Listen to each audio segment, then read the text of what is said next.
I can do it. Please, show me!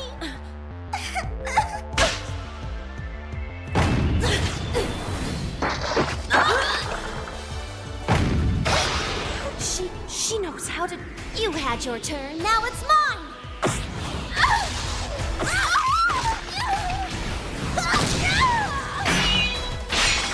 Secret weapon is Suzu. It's gonna strike.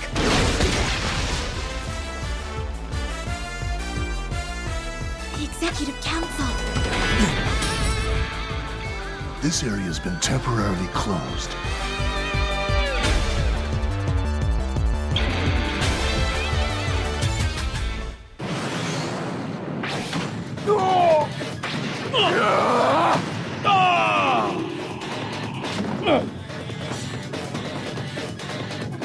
Ano bang kailangan ng mga taong ito sa amin?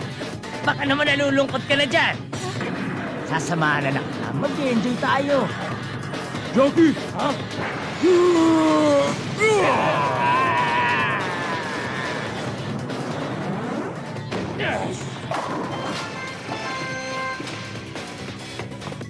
Salamat, Bob!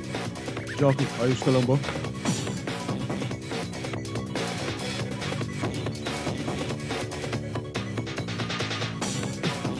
Palagay ko magiging magulo ang labanang to. Oh, ano kayo ngayon? Akala nyo kasi mga mahinang klase lang kami ng mga kasama ko, no? Lahat kami ng mga kasama ko ay miyembro ng enforcement team. Kung ganun, sino ka? Hindi mo siya naaalala? Siya yung pinalipad ni Soichiro kanina sa isang suntok lang. Oh, sabi na nga ba, parang pamilya sa akin ang pangit niyang mukha eh. Ang yabang mo. Lagot ka! Mabuti na lang at nagkaganito. Dahil sa kadadaldal niyo, nagawa kong lakasan ang chi ng katawan ko. Bob, gagawa ko ng daan. Papunta dun sa elevator. Kumanda ka. Jackie. Handa na kayo? Eto na! Shinirikugo! Batay Hoken!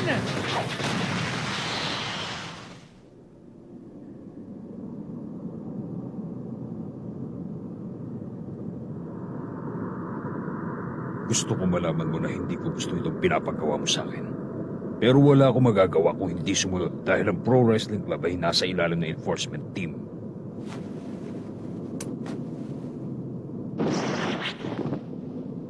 Na maging third year ako, pinayagan ako na maging isang berdugo ng enforcement team. Pagkatapos ngayon, ako nautusan na iligpit ng isang walang kwentang taong katulad mo. Hindi ba isang kahiyahiyang assignment yun? Masyado kang maraming sinasabi dyan! Bakulaw!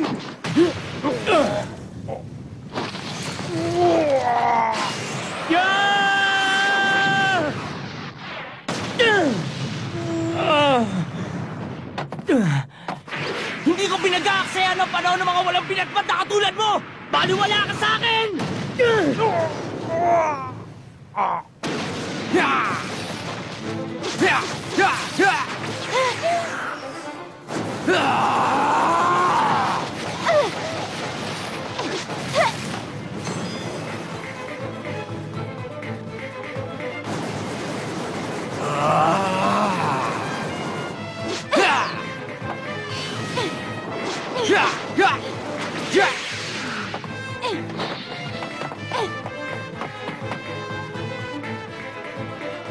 Hindi ko alam kung bakit ganito.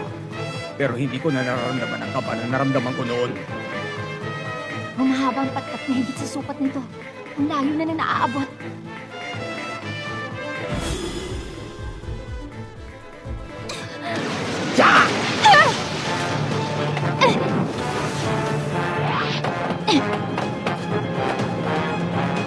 Mahirap ito. Kailangan mag-concentrate ako sa laban.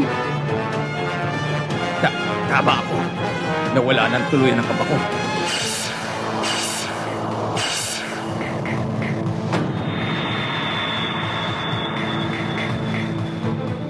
Kaya ko to. Hindi ko na siya dapat matakutan. Isa lang siyang batang babae na marunong ng martial arts. Hiya!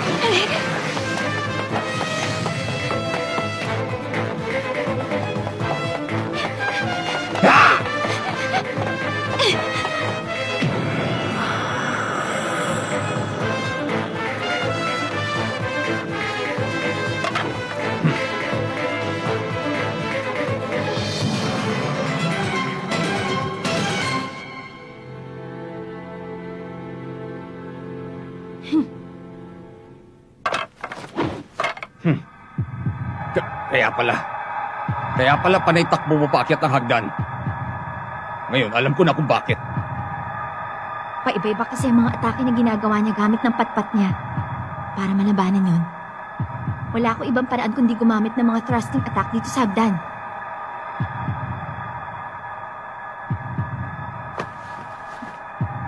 Nagpalitan na kami ng atake.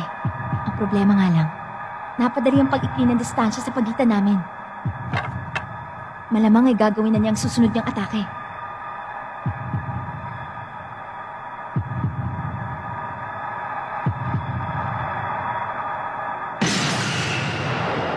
Laban na!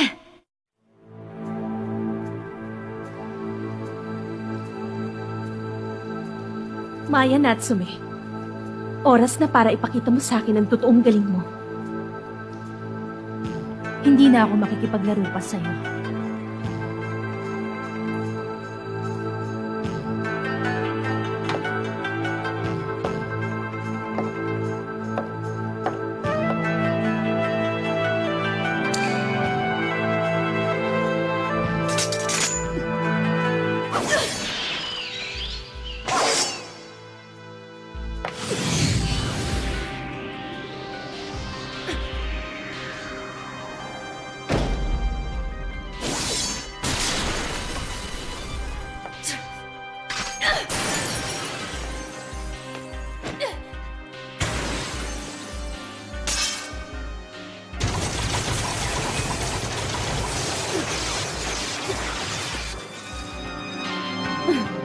Mukhang puro ilag na lang ang ginagawa niya.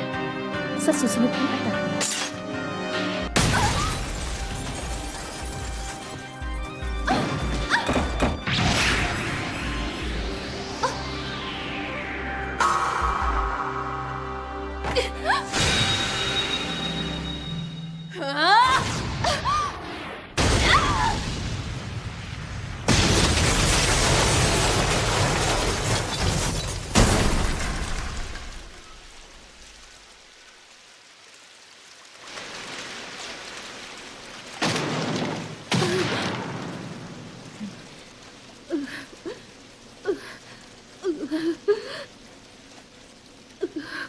Mukhang napasobra yata.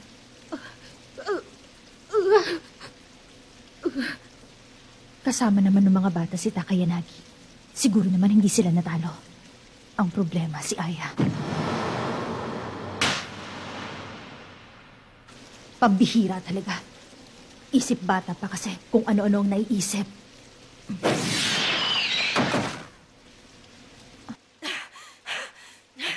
We're not finished! Not even close! Hindi pa tapos ang laban nating ito!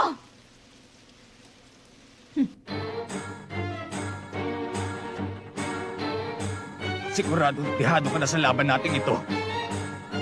Pero nakagawa ka ng paraan para maging patas ang laban. Bilib ako sa'yo. Yan ang masasabi ko sa'yo. Pero, merong bagay na dapat mo malaman. Hindi ito isang ordinaryong patpat.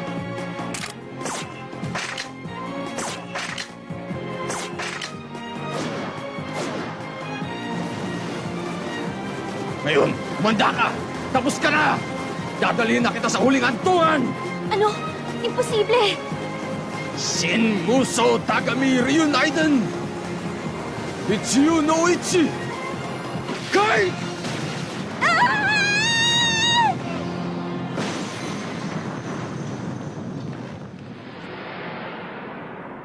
Soichiro...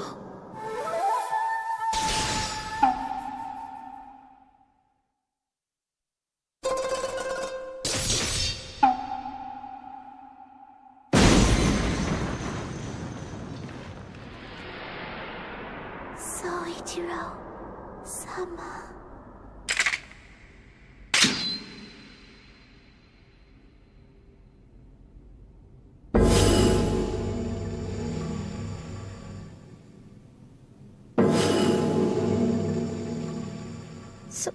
Soichiro...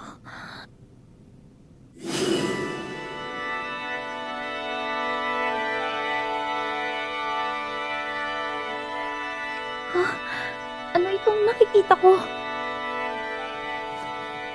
Ito ba si Soichiro? Nakikita ko siya. Nakikita ko siya.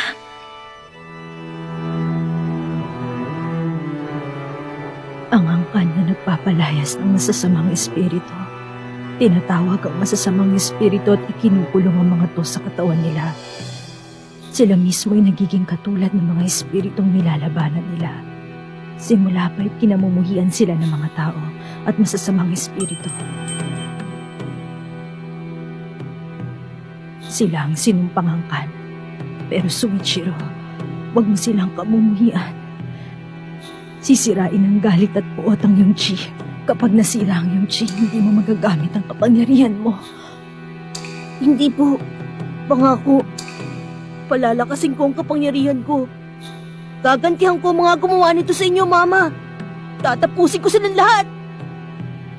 Kung palalakasin mo lang ang sarili mo para manakit ng ibang tao, para mo lang ding pinalakas sa mga kalaban mo, at gagamitin lang nila ang panibagong lakas na yon para lalong saktan ka. Anak, ang totoong lakas ay ang kakulangan ng takot. Ang pagkakaroon ng lakas ng loob para ipagtanggol ang mga taong mas mahina sa iyo. Isipin mo ang dangan mo, ang karangalan ng angkang lagi, ang angkan na laging pumoprotekta.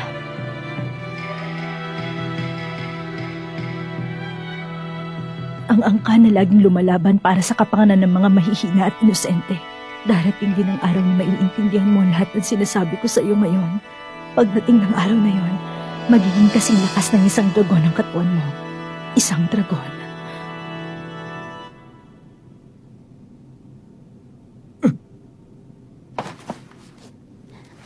Nakakainis na.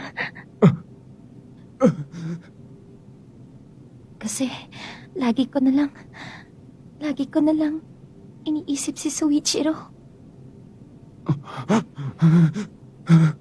Lagi ko na lang pinapangarap na balang araw ay mapansin man lang ako ni Soichiro. Pero kahit anong gawin ko, hindi naman gagawin ni Soichiro yun. Bakit kaya? Tama na. Tapos na ang labang ito. Kapag nagpatuloy tayo, may masasaktan sa ating dalawa. Pasensya na pero bilang asawa niya, hindi ako pwedeng matalo sa labang ito. Hindi ako papayag. Ano ito? Tinatawag ako. Ano? Tuwang...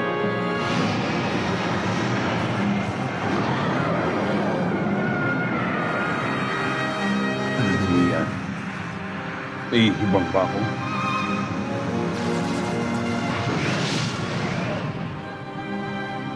Oh.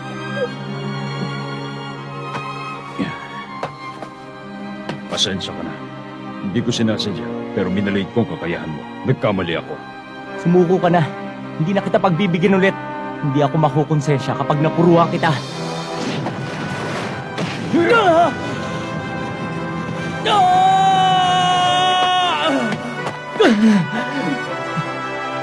Binabalik ko lang ang ginawa mo sa akin, Nina. Tumayo ka dyan. Labanan mo ako ng buong puwersa at pakita mo sa akin ang totoong lakas mo, bata. Oras na para matikman mo matinik na wrestling technique ko. Pambihira. Ilang beses ko bang uulitin sa'yo? Hindi ako mag-aaksaya ng oras sa isang walang binatmat na katulad mo. Pero wala na akong magagawa. Pababagsakin na kita gamit ang isang suntok lang.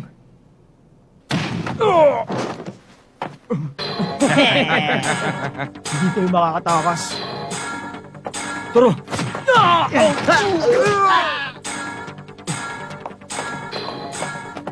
Dito ka muna sa loob. Pero, Basta dyan ka muna sa loob. bakit pa, Bob? Ayoko magtago dito. Mas ligtas ka dito. Babalikan na lang kita. Pangako. Pero, Bob, Tapos ka!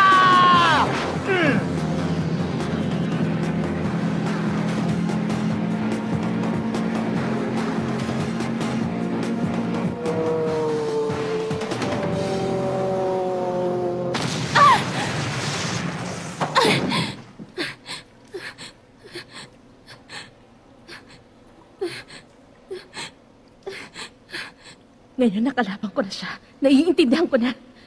Alam ko na kung bakit kinatatakutan ng lahat si Maya Natsume.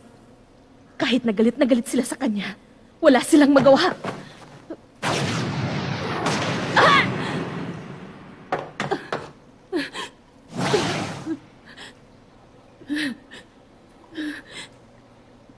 Kahanga-hanga ang pagpupursige mo. Akala mo kasi mananalo ka pa.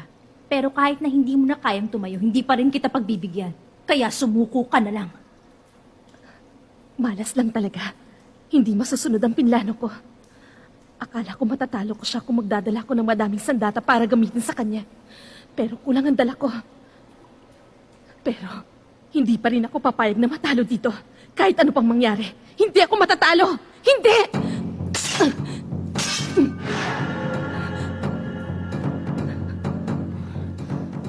May natitira pa siyang kutsilyo. Siguro, 20 na yung naihagis niya. Kahit ano pa ang gawin mo, hindi mo ako kayang talungin. Make no mistake, I will indeed win! Ako ang Vice President. Umaasa ang buong enforcement team sa akin. At hindi lang yon. Kailangan mapasaya ko siya dahil pinili niya ako. Iniwanan mo ang posisyon na ipinagkalob sa akin. Binaliwala mo ang posisyon na yon. Wala kang kwenta. Tapos ka na sa akin ngayon.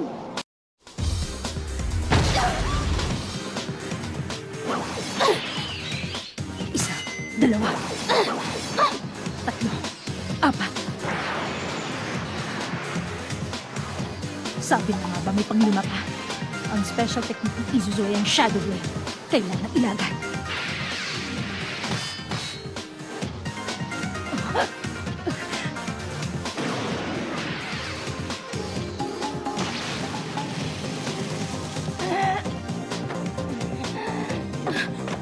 Paano?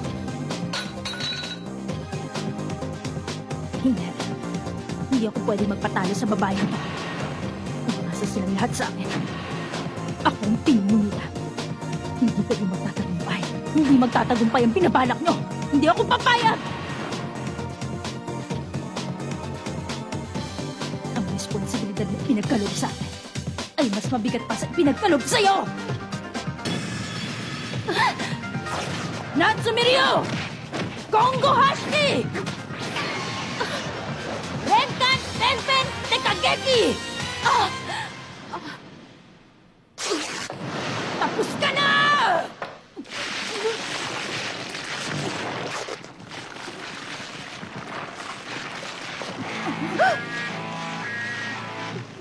Hindi ko na kaya. Ang hihina ng buong katawan ko. Hindi ko na kaya kontrolin. Pagbihira. Napalitaw ng babaeng ito ang totoong anyo ko. Ang anyo kong hindi pa nakikita ng kahit na sino. Nabalitaan kong may ganito. Mga gumagamit ng chi para itagong taba nila sa loob ng katawan. Kaya pala, hindi ko makita kung saan niya tinatagong lahat ng mga kutsilong yun. Pupulupot!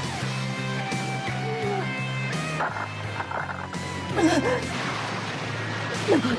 Hindi ako makakailag!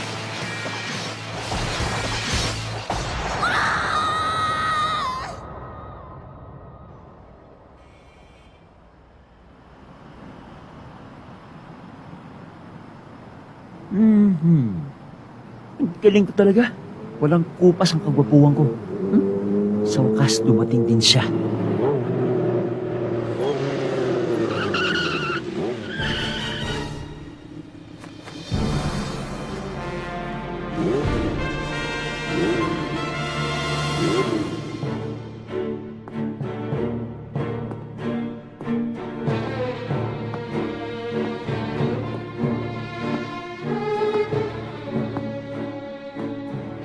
I've been waiting for you.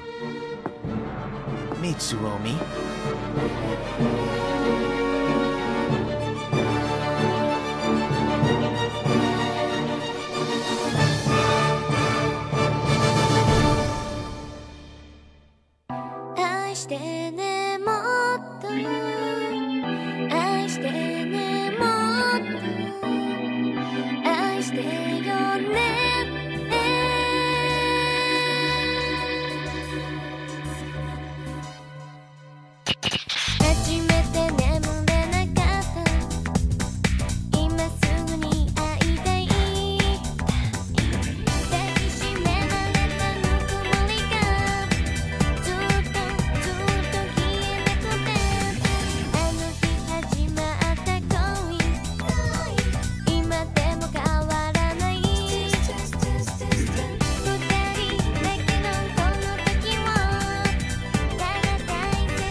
It's your own moves that are killing you, boy. Saga is not easy prey. Your ill-conceived attacks are not going to work against him. Next episode of Tenjo Tenge, Breakthrough. This battle has just begun.